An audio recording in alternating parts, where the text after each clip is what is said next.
Oke, Bapak Ibu, saya selaku moderator mohon maaf ya atas keterlambatan waktu memulai acara karena kita di sini juga disambi dengan mengajar, jadi mengkondisikan dulu siswa.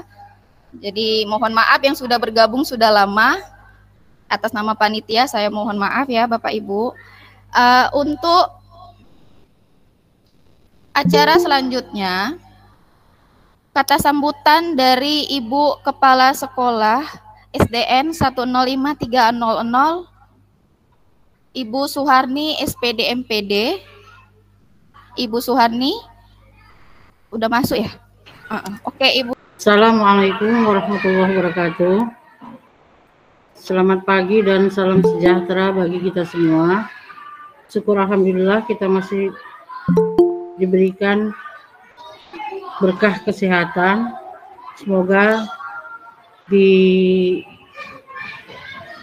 webinar kali ini kita juga diberkahi ilmu yang bermanfaat. Yang saya hormati Bapak Pengawas Pak Esti Fibrianto dan peserta webinar yang ikut serta pada hari ini, yang saya banggakan. Ini alhamdulillah kita bisa melaksanakannya webinar pada hari ini. Semoga ini akan menjadi bahan penambah ilmu bagi kita semua. Terima kasih, hanya itu yang bisa saya sampaikan. Assalamualaikum warahmatullahi wabarakatuh. Waalaikumsalam warahmatullahi wabarakatuh. Terima kasih kepada Ibu Suharni atas kata sambutannya. Oke, untuk selanjutnya kepada Bapak Pengawas kita, bisa Bapak dimohonkan memberikan sambutan dalam acara ini. Kepada Bapak Esti Fibrianto, saya persilakan dengan segala hormat. Bismillahirrahmanirrahim. Assalamualaikum warahmatullahi wabarakatuh. Selamat pagi, salam sejahtera buat kita semua yang sama-sama kita hormati. Ibu Kepala Sekolah SD Negeri 1053000 Sukamakmur, Bapak Ibu peserta yang kami muliakan, dan Bapak Ibu panitia kegiatan webinar kali ini. Pertama, marilah kita panjatkan puji dan syukur kehadirat Allah Tuhan yang Maha Kuasa, karena sampai dengan saat ini kita masih diberikan kesempatan untuk dapat mengikuti webinar yang diselenggarakan oleh SD Negeri 1053000 Sukamakmur. Bapak Ibu yang kami muliakan, kami menyambut baik atas terselenggaranya kegiatan webinar ini. Mudah-mudahan kegiatan ini bermanfaat untuk pengembangan ilmu, khususnya pemahaman kita terkait dengan kurikulum merdeka. Karena apa Bapak Ibu, sampai dengan hari ini masih banyak guru-guru kita yang belum memahami perangkat ajar yang ada di kurikulum merdeka.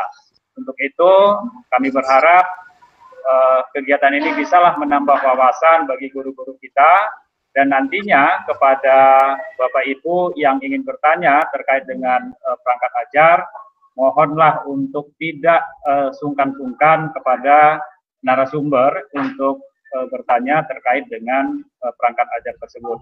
Kenapa? Karena perangkat ajar tersebut itu sangat penting khususnya untuk pelaksanaan kegiatan pembelajaran. Dan terima kasih kepada Bapak Ibu, kepada Ibu-Ibu narasumber, Ibu Khadijah, Ibu Sri Rahayu yang sudah berbagi ilmu kepada kita semua. Ya, mudah-mudahan ilmu yang Ibu sampaikan itu bermanfaat, dan hanya Tuhanlah yang bisa memberikan balasan terkait dengan apa yang Ibu sampaikan. Terima kasih sekali lagi, kami atas nama pengawas Kabupaten Deli Serdang, khususnya pengawas di SD Negeri 1053000, mengucapkan selamat kepada Ibu Kepala Sekolah beserta dengan panitia atas terselenggaranya kegiatan itu. Saya akhiri dengan wabillahi taufiq wal hidayah. Wassalamualaikum warahmatullahi wabarakatuh. Waalaikumsalam warahmatullahi wabarakatuh. Terima kasih kepada Bapak kita, Bapak Esti Fibrianto atas kata sambutannya. Bapak Ibu, selamat datang, selamat bergabung yang baru bergabung. Mohon diaktifkan kameranya ya Bapak Ibu, karena ini merupakan salah satu prasyarat untuk mendapatkan sertifikat. Ya, jadi mohon di-on-kan kameranya. Iya. Oke, yang pertama Ibu Sri Rahayu, SPD selaku narasumber, saya persilahkan dengan segala hormat Ibu untuk memaparkan materinya pada webinar hari ini.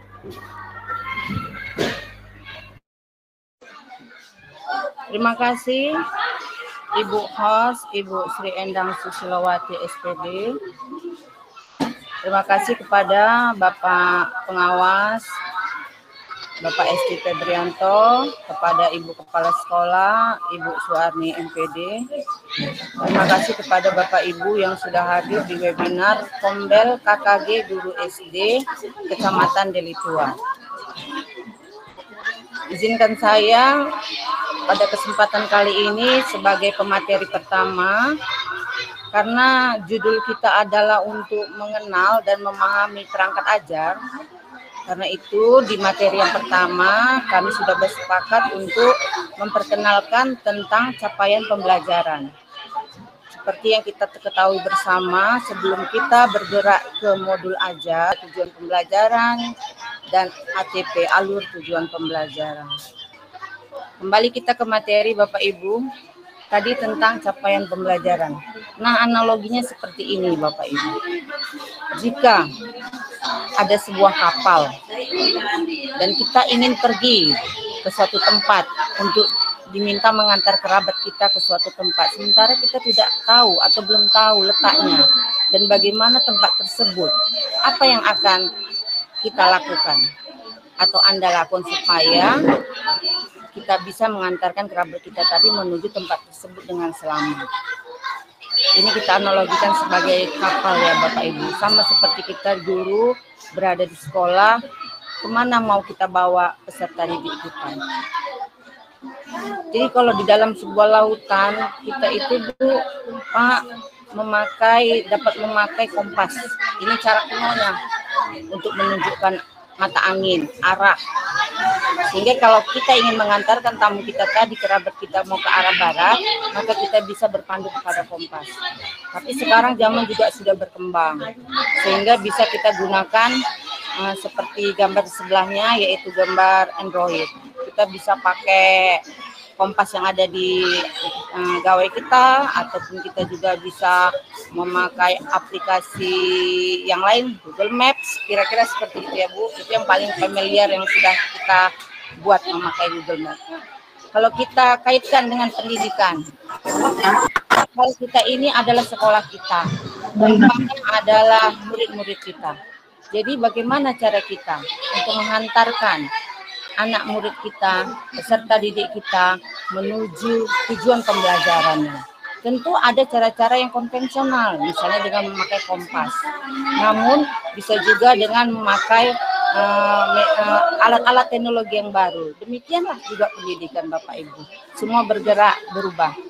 Karena perubahan itu adalah sesuatu yang pasti. Mengenai capaian pembelajaran, mengapa sekolah atau kita sebagai guru harus menggunakan capaian pembelajaran? Di sini saya tuliskan capaian pembelajaran ini merupakan digunakan sebagai sarana untuk mewujudkan profil pelajar Pancasila. Jadi capaian pembelajaran itu adalah sarananya untuk kita bisa mewujudkan profil pelajar Pancasila sebagai karakter yang diinginkan dari tujuan pendidikan kita. Seperti kita ketahui bersama, profil pelajar Pancasila itu ada 6, beriman dan bertakwa kepada Tuhan Yang Maha Esa dan berakhlak mulia, berkebinekaan global, gotong royong, kreatif, bernalar kritis, dan mandiri. Apa itu capaian pembelajaran? Capaian pembelajaran merupakan bentuk pengintegrasian kompetensi inti dan kompetensi dasar. Jadi kalau pada kurikulum K13 kemarin kita mengenal ada istilah kompetensi inti dan kompetensi dasar, untuk di kurikulum Merdeka ini diintegrasikan kedua kompetensi tersebut dengan berubahlah istilahnya menjadi capaian pembelajaran. Capaian pembelajaran yang disusun secara komprehensif dalam bentuk narasi yang meliputi sekumpulan kompetensi dan lingkup materi, sehingga capaian pembelajaran memungkinkan setiap anak memperdalam pengetahuannya tanpa harus terstandar oleh sistem. Capaian pembelajaran atau CP merupakan suatu ungkapan tujuan pendidikan yang merupakan suatu pernyataan tentang apa yang diharapkan untuk diketahui, dipahami, dan dapat dikerjakan oleh peserta didik setelah menyelesaikan suatu periode. Ini masih definisinya ya Bapak Ibu, hakikatnya. Sedangkan tujuan dari sebuah capaian pembelajaran adalah untuk menunjukkan kemampuan belajar yang digambarkan secara vertikal dan didokumentasikan dalam suatu kerangka kualifikasi. Capaian pembelajaran ini memiliki prinsip dalam penyusunannya. Walaupun bukan kita yang menyusun capaian pembelajaran tersebut, namun para ahli pemikir yang sudah ditugaskan oleh kementerian untuk menyusun sebuah capaian pembelajaran baik untuk tingkat sekolah dasar, sekolah menengah, ini memiliki prinsip-prinsip dalam penyusunan capaian pembelajarannya. Prinsip tersebut adalah satu, terukur dan spesifik. Yang kedua adalah fleksibel. Dan yang ketiga adalah otonom. Ini otonomi. Ini adalah ranah dari para pemikir yang sudah ditugaskan di kementerian untuk penyusunan capaian pembelajaran. Di dalam capaian pembelajaran ada penggunaan istilah fase. Fase ini untuk membedakan kelas. Karena peserta didik di satu kelas yang sama, misalnya kelas 1, kelas 2 ya, bisa jadi belajar dalam fase pembelajaran yang berbeda. Ini maksudnya dia berada di satu kelas tapi fasenya boleh berbeda. Ini berdasarkan tingkat kemampuan anak dalam mengikuti pembelajaran. Jadi tidak selamanya anak itu nanti berada di fase yang sama, walaupun mereka berada di dalam kelas yang sama. Gitu tentunya Pak. Fase dalam capaian pembelajaran sudah ditentukan di dalam sekolah umum atau reguler, yaitu fase A untuk SD kelas 1 dan 2. Fase B untuk SD kelas 3 dan 4. Dan fase C untuk SD kelas 5 dan kelas 6. Sedangkan fase D untuk kelas 7, 8, 9 SMP, fase E untuk kelas SMA, kelas 10, dan terakhir fase E, F untuk SMA kelas 11 dan 12. Untuk KKG kita di guru SD ini kita berarti berada dalam lingkup fase A, fase B, fase C. Namun perlu saya informasikan juga dalam KKG ada juga kombel yang lain seperti kombel di SMA Negeri 1 Deli Tua juga ingin membuat kegiatan lintas fase seperti ini. Jadi semua fase dari A sampai F nanti akan dibuatkan sebuah wadah di Kecamatan Deli Tua agar bisa saling sharing, berkolaborasi. Komponen yang ada di dalam sebuah capaian pembelajaran ini sudah ada ya Bapak Ibu di dalam peraturan menterinya.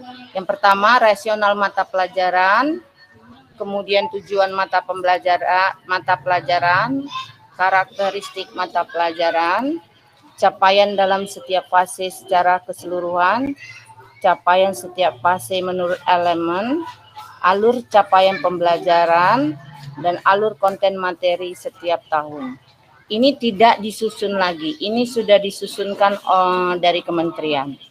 Jadi kita sebagai guru di sini adalah memahami, kemudian nanti bisa mengaplikasikannya ke dalam pembelajaran kita melalui tujuan pembelajaran. Alur tujuan pembelajaran ini pengertiannya adalah rangkaian tujuan pembelajaran sejak awal hingga akhir dari setiap fase yang diambil dari suatu capaian pembelajaran.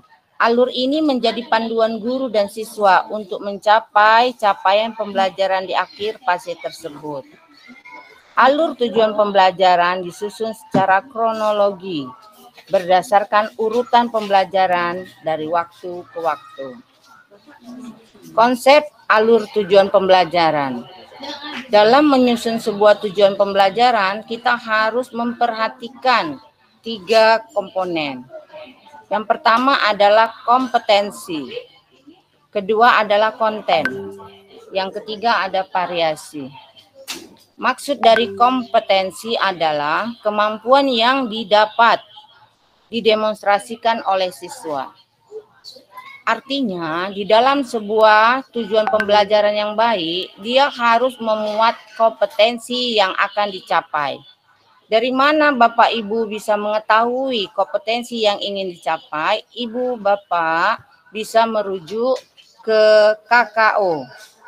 KKO ini juga bermacam-macam, bisa Ibu ambil referensi dari Spencer ataupun dari Bloom. Nanti dari KKO tersebut, Ibu Bapak bisa menentukan kompetensi yang ingin Ibu capai di dalam sebuah tujuan pembelajaran. Kemudian yang kedua adalah konten. Yang dimaksud dengan konten adalah konsep utama yang perlu dipahami atau diakhiri di satu unit pembelajaran. Konten ini berarti sama seperti materi. Jadi di dalam sebuah tujuan pembelajaran, selain kompetensi apa yang ingin dicapai, yang dapat Ibu tuangkan di dalam C1, yang ranah kognitif C1 sampai C6, setelah itu nanti harus digabungkan dengan kontennya. Materi apa yang akan Ibu bahas di dalam sebuah tujuan pembelajaran? Seperti kita ketahui, sebuah materi itu kan ada rumah besarnya. Kemudian bisa kita potong sedikit-sedikit. Misalnya pada pembelajaran IPAS, ekosistem, untuk kelas 3 SD. Ekosistem itu rumah besar materinya. Kemudian pada satu tujuan pembelajaran tertentu, kita bisa memotong materi bagian mana yang akan kita buat. Kita ambil. Misalnya pada unsur-unsur pembentuk ekosistem, boleh. Nanti di pertemuan selanjutnya kita ambil lagi apa, misalnya contoh-contoh dari ekosistem yang ada di sekitar murid. Jadi dari kompetensi kita rangkai dengan kontennya, namun tidak boleh melupakan variasi sebagai komponen yang ketiga. Yang dimaksud dengan variasi adalah keterampilan berpikir yang perlu dikuasai siswa untuk dapat mencapai tujuan pembelajaran. Variasi ini bisa Ibu tuangkan misalnya dengan penggunaan pendekatan. Contohnya pendekatan TIPEC. Jadi ketika Ibu membuat sebuah tujuan pembelajaran, setelah ada kompetensi yang ingin dicapai, misalnya siswa mampu mengenali, masuk ke konten materinya, jenis-jenis ekosistem misalnya. Jadi siswa mampu mengenali jenis-jenis ekosistem. Nah, tambahkan variasi setelah itu. Variasi yang di sini kita pakai bisa dengan pendekatan yang berbasiskan digital, TIPEC tadi ya Bapak Ibu, ataupun boleh juga yang memakai media-media yang lain. Jadi di dalam variasi ini biasanya digunakan dengan menggunakan seperti itu. Dengan menggunakan video pembelajaran, siswa mampu balikkan ke kompetensinya. Atau letaknya itu boleh Ibu atur nanti di tujuan pembelajaran itu sesuai dengan penyusunan kalimat Ibu yang Ibu rasa sudah baik dan benar. Namun tetap harus mengacu kepada 3 komponen ini, yaitu di dalam tujuan pembelajaran ada kompetensinya, ada kontennya, dan ada variasinya. Kita lanjut Bapak Ibu. Dalam penyusunan ATP atau alur tujuan pembelajaran ini juga memakai prinsip-prinsip.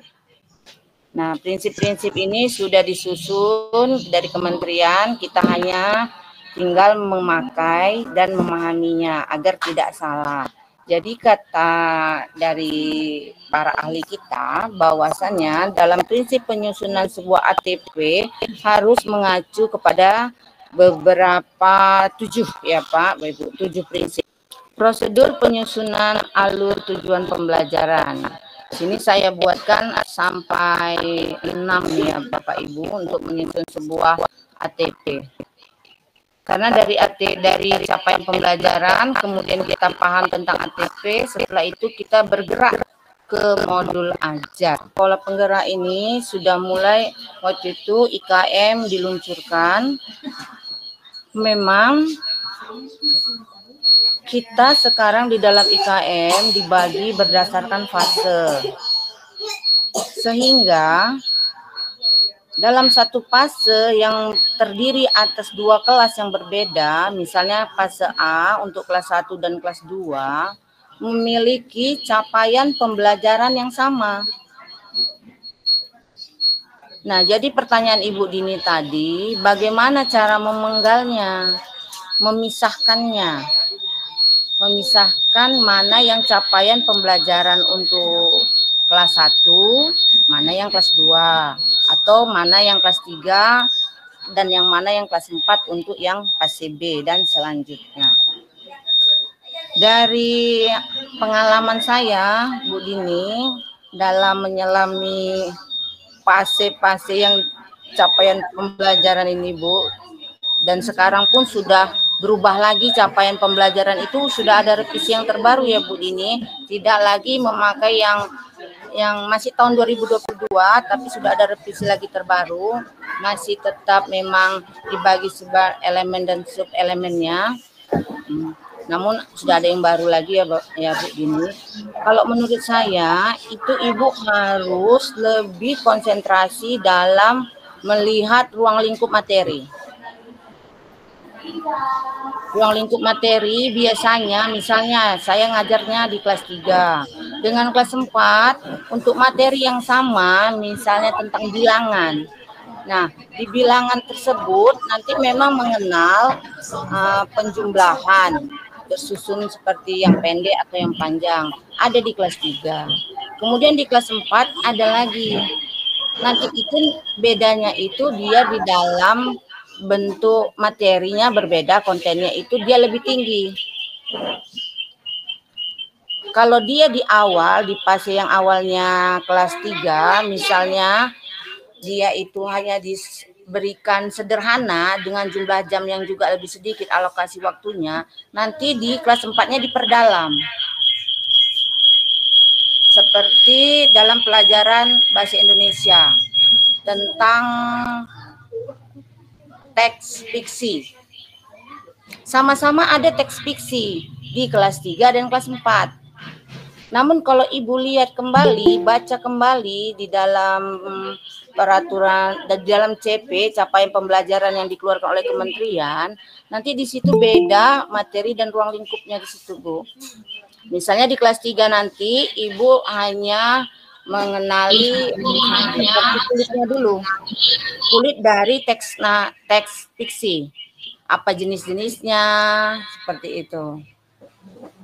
Nanti di kelas 4 baru diperdalam lagi, dibagi tentang unsur-unsurnya itu seperti penokohan, nanti ada latar atau setting itu seperti apa. Kemudian di ranah keterampilan, kalau di kelas 3-nya misalnya keterampilannya itu masih sifatnya sederhana, di kelas 4-nya lebih kompleks. Contoh, di kelas 3 masih dia misalnya dituntut anak-anak mampu menulis sebuah teks fiksi sederhana. Nanti bisa kita tingkatkan di kelas 4-nya itu dengan variasinya lebih, misalnya dengan pementasannya. Jadi kalau menurut saya memang capaian pembelajarannya sama. Tidak ada diberikan batasannya itu secara langsung di dalam capaian pembelajaran yang disebarkan oleh kementerian. Ibu Dini harus banyak-banyak lagi membaca ruang lingkupnya. Kemudian boleh direferensikan ke buku-buku yang dipakai untuk di kelas 3 dan di kelas 4. Nanti nampak bedanya di situ. Karena kalau Ibu mengacu hanya kepada capaian pembelajaran yang diberikan oleh BS AKAP itu tahun 2022, di situ Ibu tidak menemukan nanti perbedaannya, di mana harus Ibu penggal. Karena itu kita perlu banyak referensi. Sebelum itu nanti Ibu baca juga tentang prinsip pembelajaran dan assessment. Dan Ibu, jawaban dari saya, terima kasih. Bu, kadang-kadang kita kan sering buntu, jadi ketika buntu hilang semuanya gitu Bu. Ini gimana ya? Tapi ada rasa penasaran gitu Bu. Ketika nggak ketemu sama yang pas atau yang jawaban yang oke gitu ya kan Bu, yang memang dia berkorelasi sama tanda tanya besar dalam diri kita, seringnya jadinya kita terhambat untuk melanjutkannya gitu Bu. Makanya dari tadi saya menunggu kesempatan untuk bertanya hal yang demikian. Terima kasih saya ucapkan atas pemaparannya. Saya kembalikan kepada moderator. Baik Ibu Dini, terima kasih atas pertanyaannya. Semoga bisa menjadi tambahan wawasan bagi yang lain ya Bapak Ibu. Oke, untuk peserta berikutnya yang ingin bertanya ada 3. Ibu Dewi Santi, ada Ibu Dewi Santi? Gak ada ya. Oke, lanjut aja dulu ke Bapak Fernando. Fernando Bangun. Ya, Bapak raise hand mau bertanya, Bapak. Bapak Fernando. Oke. Belum ada ya.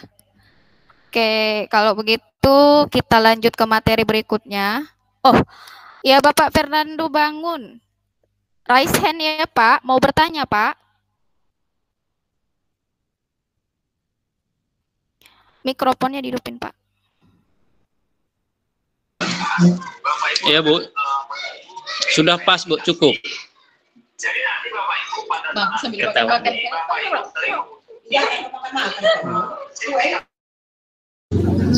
Ibu Rasna itu Bu, apa Ibu host Rasnawati? Iya, Ibu Rasnawati ya. Ibu Rasnawati tadi dipanggil belum ada. Ini udah ada kira-kira Ibu Rasnawati. Oh, belum juga kayaknya Bu narasumber. Oke, Bapak Ibu, baik kita lanjut aja ke materi berikutnya yang raise hand. Mana tahu ada yang terlewat. Boleh ya disimpan dulu, nanti ada sesi tanya jawab berikutnya. Nanti boleh ditanyakan. Moga-moga waktu kita panjang ya Bu di sesi tanya jawab. Jadi bisa unek-unek Bapak Ibu bisa diutarakan di webinar ini supaya lega ya Bapak Ibu. Mana yang bingung? Ya kan Ibu Dini? Oke. Iya Bu, iya. Iya. Baik, kita lanjut ya Bapak Ibu ke pemaparan materi berikutnya yang akan disampaikan oleh Ibu Nur Hadijah SPD SD. Silahkan kepada Ibu Nur Hadijah, kami persilahkan ya dengan segala hormat Ibu. Assalamualaikum warahmatullahi wabarakatuh. Selamat siang, salam sejahtera kepada kita semua. Nah, perkenalkan nama saya Nur Hadijah, SPD SD. Saya mengajar di UPT SPF SDN 105300 Sukamakmur. Pada kesempatan kali ini, saya akan memaparkan tentang perangkat modul ajar. Materi yang akan saya sampaikan adalah konsep, komponen, prinsip, dan prosedur penyusunan modul ajar.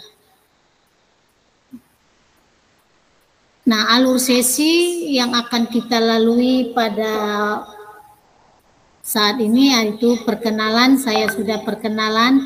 Nah, selanjutnya kita akan mengadakan ice breaking. Tadi kita sudah mengalami pemaparan oleh Ibu Sri.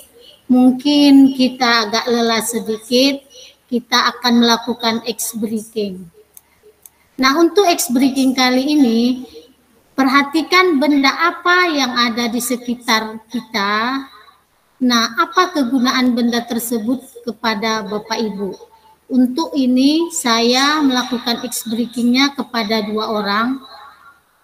Nah, kepada 2 orang yang raise hand itu yang akan saya buat untuk ice breaking kali ini. Pertanyaannya, benda apa yang ada di sekitar Bapak Ibu dan apa kegunaannya buat Bapak Ibu?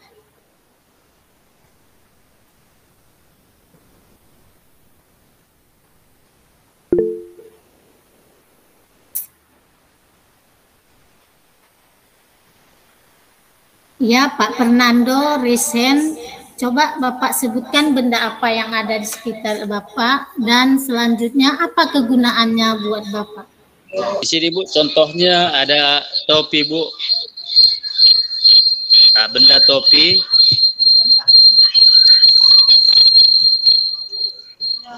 Ya Bu. Ya, selanjutnya apa kegunaannya buat Bapak?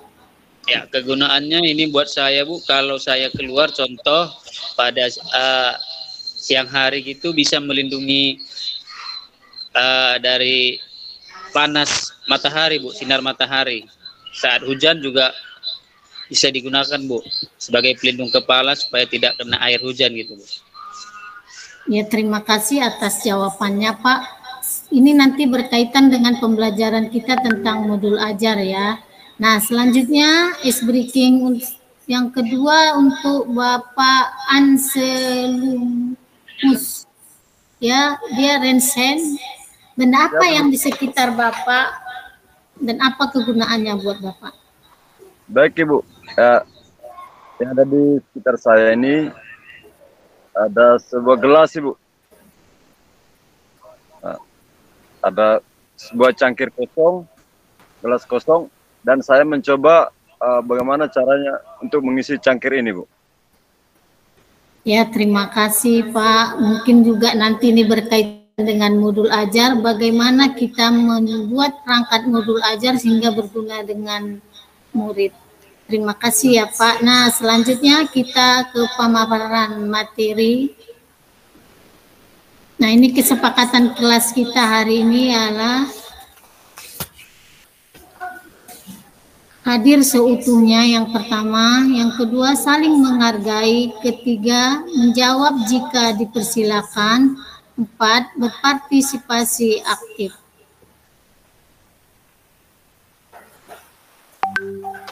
Nah, adapun capaian dari pelatihan kita hari ini yaitu yang pertama, peserta memahami prinsip modul ajar dari capaian pembelajaran pada materi pelajaran yang diampu. Yang kedua, memilih dan membuat modul ajar serta sumber belajar yang sesuai untuk mendukung pembelajaran yang berpusat pada murid. Tujuan pelatihan kita hari ini, 1. Peserta mampu menjelaskan konsep, komponen, prinsip, dan prosedur penyusunan modul ajar. 2. Peserta mampu menyusun draft modul ajar. Nah, kita ke komponen modul ajar, konsep modul ajar. Di sini tadi sudah dipelajari mengenai profil pelajar Pancasila, capaian pembelajaran, dan alur tujuan pembelajaran. Sekarang kita kepada modul ajar. Yang pertama sekali adalah konsep mengenai modul ajar. 1. Modul ajar adalah sejumlah alat atau sarana, metode, petunjuk, dan pedoman yang dirancang secara sistematis dan menarik. 2. Modul ajar merupakan implementasi dari alur tujuan pembelajaran yang dikembangkan dari capaian pembelajaran dengan profil pelajar Pancasila sebagai sasaran. 4. Modul ajar disusun sesuai dengan fase atau tahap perkembangan peserta didik, mempertimbangkan apa yang akan dipelajari dengan tujuan pembelajaran dan berbasis pada perkembangan jangka panjang. 4. Guru perlu memahami konsep mengenai modul ajar agar proses pembelajaran lebih menarik dan bermakna. Nah, selanjutnya komponen modul ajar. Komponen modul ajar ada 3, yaitu komponen identitas informasi umum, komponen inti, dan lampiran. Saya ulangi, komponen modul ajar ada 3, yaitu identitas umum, kompetensi inti, dan lampiran. Guru dalam satuan pendidikan diberikan kebebasan untuk mengembangkan modul ajar sesuai dengan konteks lingkungan dan kebutuhan belajar peserta didik. Modul ajar dilengkapi dengan komponen yang menjadi dasar dalam proses penyusunan. 3. Komponen ajar dalam panduan dibutuhkan untuk kelengkapan persiapan pembelajaran. 4. Komponen modul ajar bisa ditambah sesuai dengan mata pelajaran dan kebutuhannya. Nah, dalam informasi umum yang perlu di sini kita isi adalah satuan identitas umum, yaitu sekolah misalnya. Baru kompetensi awal yang akan kita buat. Selanjutnya profil Pancasila yang akan dibuat sesuai dengan modul ajar. Selanjutnya sarana dan prasarana ini terkait dalam modul ajar. Target peserta didik dan model pembelajaran yang digunakan. Untuk komponen inti, adapun yang akan dibuat ialah tujuan pembelajaran, pemahaman bermakna, pertanyaan pemantik, persiapan pembelajaran, kegiatan pembelajaran, asesmen, dan pengayaan dan remedial, serta refleksi peserta didik dan guru.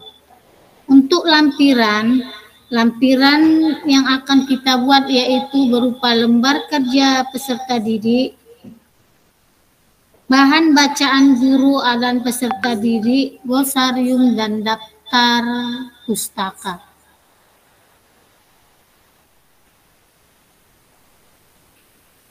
Nah, dalam prinsip penyusunan modul ajar, ada yang pertama yaitu esensial, di mana pemahaman konsep dari setiap materi pembelajaran melalui pengalaman belajar dan lintas disiplin. Yang kedua, menarik, bermakna, dan menantang, menumbuh kembangkan minat untuk belajar dan melibatkan peserta didik secara aktif dalam proses pembelajaran berhubungan dengan pengetahuan dan pengembangan yang dimiliki sebelumnya sehingga tidak terlalu kompleks namun juga tidak terlalu mudah untuk tahap usianya. Relevan dan konseptual, di mana berhubungan dengan pengetahuan dan pengalaman yang dimiliki sebelumnya dan disesuaikan dengan konteks di waktu dan di tempat peserta didik berada. Berkesinambungan, berkaitan dengan alur kegiatan pembelajaran sesuai dengan fase belajar peserta didik. Nah, di sini prosedur penyusunan modul ajar. Prosedur penyusunan modul ajar ada 6. Yang pertama yaitu mengidentifikasi analisa kondisi dan kebutuhan guru peserta didik serta satuan pendidikan. Itu yang pertama. Yang kedua, identifikasi dan tentukan dimensi profil pelajar Pancasila. Yang ketiga, tentukan alur tujuan pembelajaran yang akan dikembangkan menjadi modul ajar. Keempat, susun modul ajar berdasarkan komponen yang tersedia. 5. Pelaksanaan pembelajaran. 6. Evaluasi dan tindak lanjut. Nah, selanjutnya kita ke pembuatan modul ajar. Nah, di sini contohnya kita buat ada pembelajaran matematika dan kelas 1. Nah, di situ tadi dalam pembuatan ajar ada 3 komponen. Yang pertama informasi umum. Nah, pembelajarannya mengenai penjumlahan bilangan. Ini sekolahnya, identitas, mata pelajaran, kelas, fase, waktu yang telah ditentukan berdasarkan setelah kita menyusun sebuah program semester. Nah, ini kompetensi awalnya mengenal konsep penjumlahan, karakteristik profil pelajar Pancasila yang akan dicapai untuk anak kelas 1 tadi yaitu mandiri, bernalar kritis, dan bergotong royong. Target peserta didik secara radikal akan dalam bukan secara mencerna dan menghafal materi. Model pembelajarannya adalah tatap muka, sarana dan prasaranaannya adalah buku siswa, gambar, dan kartu bilangan. Selanjutnya komponen inti. Setelah kita membahas mengenai capaian pembelajaran dan alur tujuan pembelajaran, maka kita ambil tujuan pembelajarannya. Untuk pembelajaran penjumlahan bilangan tadi, tujuan yang akan peserta didik dapat menunjukkan kemampuan melakukan operasi penjumlahan menggunakan benda-benda konkret yang banyaknya sampai 20. Yang kedua, peserta didik mampu berdiskusi dengan baik tentang operasi penjumlahan menggunakan benda-benda konkret yang banyaknya sampai 20. Nah, di sini ada pertanyaan bermaknanya. Penjumlahan berhubungan erat dalam kehidupan sehari-hari. Selanjutnya pertanyaan pemantiknya. Apa yang membuat penjumlahan berhubungan erat dalam kehidupan sehari-hari? Baru yang kedua untuk penandaan pemantiknya. Coba perhatikan jari tangan sebelah kanan. Berapa jumlah? Selanjutnya kegiatan pembelajaran. Pada kegiatan pembelajaran ada 3 kegiatan, yaitu kegiatan pendahuluan. Selanjutnya yang kedua yaitu kegiatan inti. Peserta didik secara berkelompok melakukan kegiatan. Mari kita melakukan kegiatan berikut, misalnya 2 peserta didik masuk ke kotak. Kemudian 2 peserta didik lagi masuk ke dalam kotak, baru hitunglah berapa jumlah peserta didik yang ada di dalam kotak sekarang. Masing-masing kelompok mempresentasikan hasil kerjanya, bersama-sama membahas hasil presentasi masing-masing kelompok. Guru memberikan penguatan terhadap hasil kerja peserta didik dengan menyampaikan materi penjumlahan. Dan selanjutnya anak-anak dalam pembelajarannya diputarkan video pembelajaran mengenai operasi penjumlahan dengan menggunakan, misalnya ini contohnya link YouTube-nya. Baru kegiatan ketiga adalah kegiatan penutup, di mana guru bersama siswa menyimpulkan materi pembelajaran. Guru menyampaikan materi pembelajaran yang akan datang dan melakukan ice breaking serta bernyanyi. Nah, asesmen diagnostik non-kognitif yang dilakukan adalah apa saja kegiatan selama belajar di rumah, apa hal yang paling menyenangkan dan tidak menyenangkan ketika belajar di rumah. Selanjutnya yaitu pengayaan dan kegiatan remedial. Di sini ada lakukan pengolahan hasil asesmen. Nah, setelah kita melakukan asesmen tadi, kita melakukan pengolahan, yaitu buatlah penilaian dengan kategori paham utuh, paham sebagian, atau tidak paham. Lalu hitung rata-rata kelas. Berdasarkan diagnosa asesmen ini, guru membagi siswa menjadi 3 kelompok untuk melaksanakan pembelajaran yang pendekatannya berbasis pada ketiga kelompok tersebut, antara lain 1. Siswa dengan rata-rata kelas akan diajarkan oleh guru kelas. Siswa yang berada 1 semester di bawah rata-rata akan mendapat tambahan pelajaran dari guru kelas. Ketiga, siswa yang berada 2 semester di bawah rata-rata akan dititipkan ke guru kelas sebelumnya atau membuat kelompok belajar yang didampingi oleh orang tua atau pendamping lainnya yang relevan. 3. Lakukan penilaian pembelajaran topik yang sudah diajarkan sebelum memulai topik pembelajaran baru untuk menyelesaikan pembelajaran sesuai dengan rata-rata kemampuan siswa. Nah, selanjutnya refleksi peserta didik dan guru. Pentingnya belajar tentang penjumlahan karena memiliki hubungan erat dalam kehidupan sehari-hari. Misalnya ketika kita bermain guli dengan teman, kita perlu mengetahui jumlah guli sebelum bermain dan sesudah bermain. Ini untuk lembar kerja peserta didik. Pertanyaannya 1 dan selanjutnya alat yang dibutuhkan dalam kegiatan lembar kerja. Selanjutnya glosarium, yaitu mengenai profil pelajar Pancasila, tujuan besar FASEG bahkan sesuai dengan misi yang ingin diwujudkan melalui sistem pendidikan. Profil lulusan dalam konteks ini adalah profil pelajar Pancasila, merupakan jawaban yang paling penting.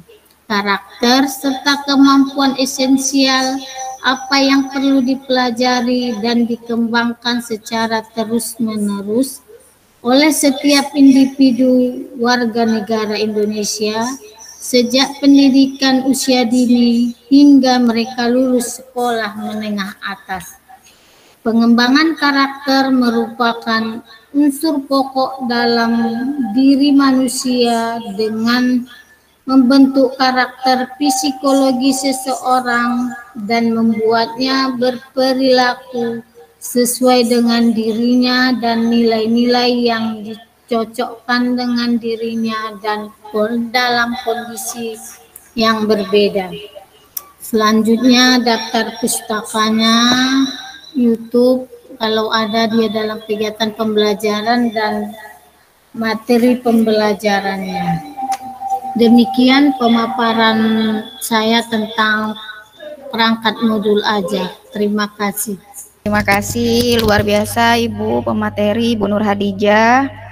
Baik Bapak Ibu, jadi bisa kita simpulkan ya bahwa di dalam penyusunan modul itu ada beberapa komponen, informasi umum, kompetensi inti, dan juga lampiran. Dan juga kita harus juga mengenal prinsip dalam penyusunan modul ajar ya. Baik, ini sepertinya sudah ada yang raise hand langsung ya Bapak Ibu ya. Udah nggak sabar mau bertanya ya Bapak Ibu. Oh, masih tetap. Oke, Bapak Fernando. Masih raise hand. Jika ingin bertanya silakan Bapak.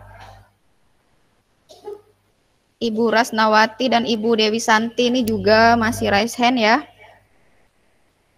Oke Bapak Ibu, ada yang ingin bertanya Bapak Ibu? Oke, Ibu Sri Mulyana. Ibu Sri Mulyana. Ada yang mau bertanya kan Ibu? Iya, terima kasih atas kesempatannya Bu. Assalamualaikum warahmatullahi wabarakatuh. Saya dari SD 10875. Yang mau saya tanyakan Bu, ini berkaitan dengan pemateri pertama tadi. Jadi masih boleh kan Bu? Boleh. Boleh. Iya, karena kan ini udah masuk ke materi yang kedua. Jadi tadi Ibu Sri Rahayu bilang CP itu sudah direvisi. Karena kami selama ini selalu panduannya ke yang dari 2022 itu kan Bu. Nanti sebenarnya bukan pertanyaan, yang saya mau minta tolong nanti di-share Bu yang terbarunya gitu, yang sudah direvisinya itu, supaya sinkron dengan yang terbaru juga nanti modul ajar yang akan kami perbaiki. Kan jadi kami memperbaiki lah ini ceritanya ya kan Bu.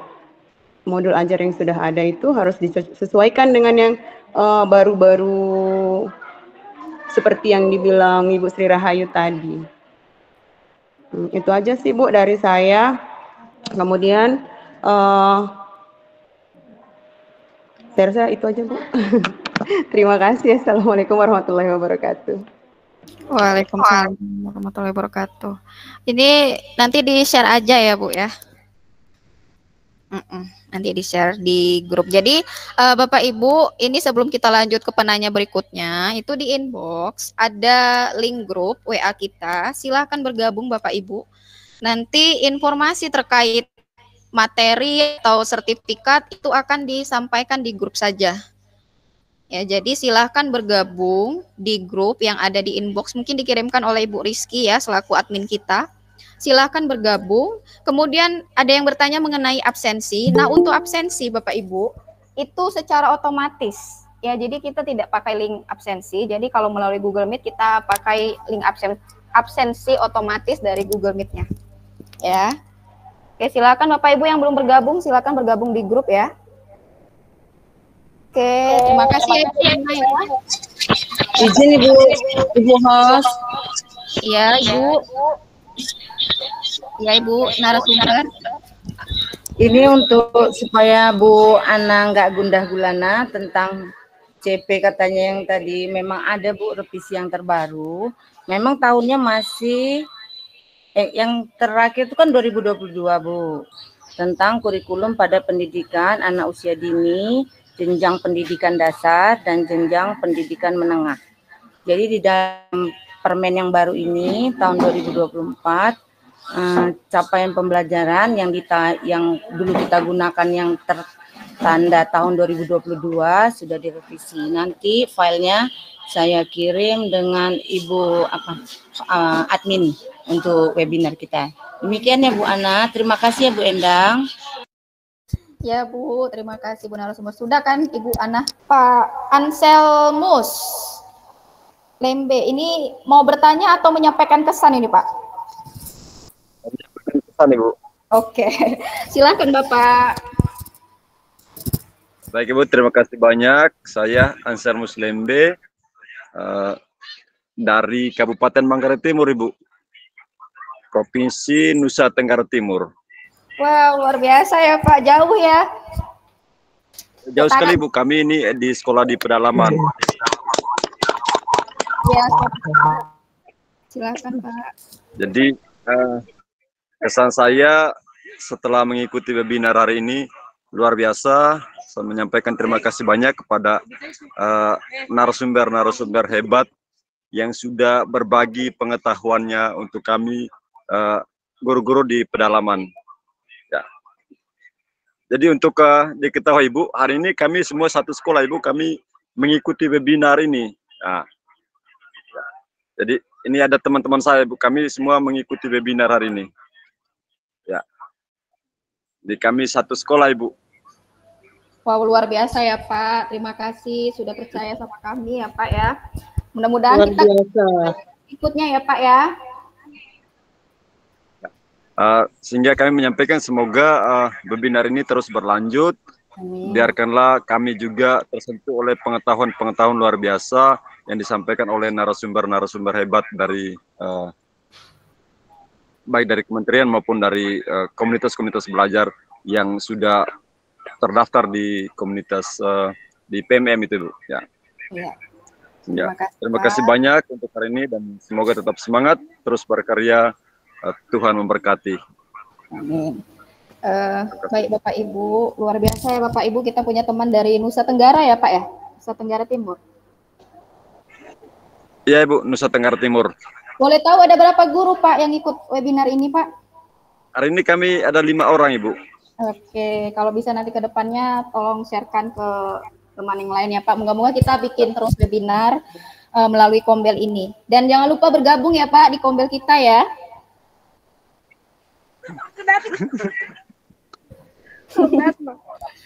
Bapak, kalau misalnya mau lihat-lihat praktik baik dari Kombel kita juga ada, silahkan bisa dilihat di Facebook atau di PMM itu Kombel Hati, itu dari SD kita, itu banyak praktik baik dari guru-guru kita Bapak yang bisa mungkin bisa menambah ya wawasan lah atau referensi Bapak ya.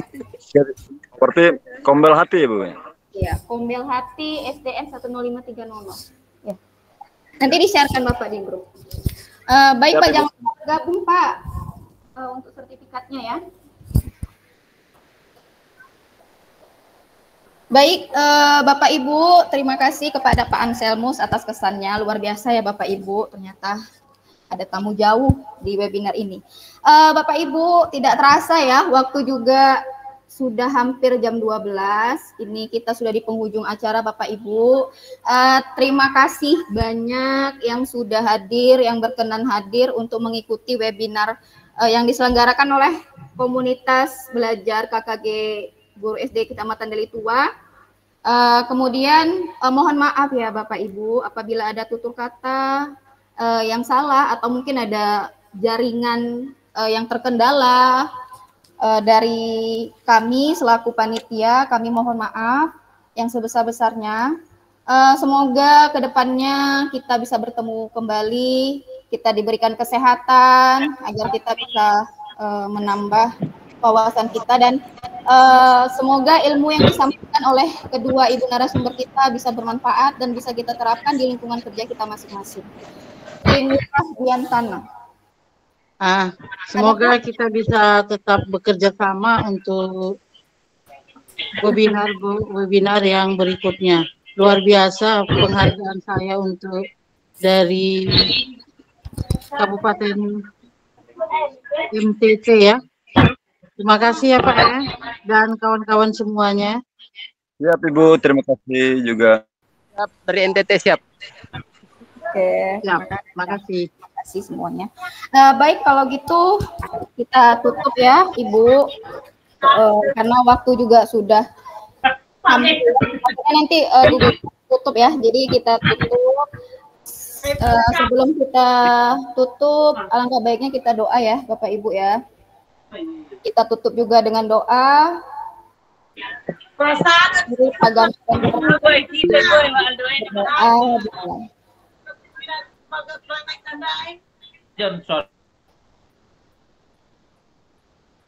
Doa selesai.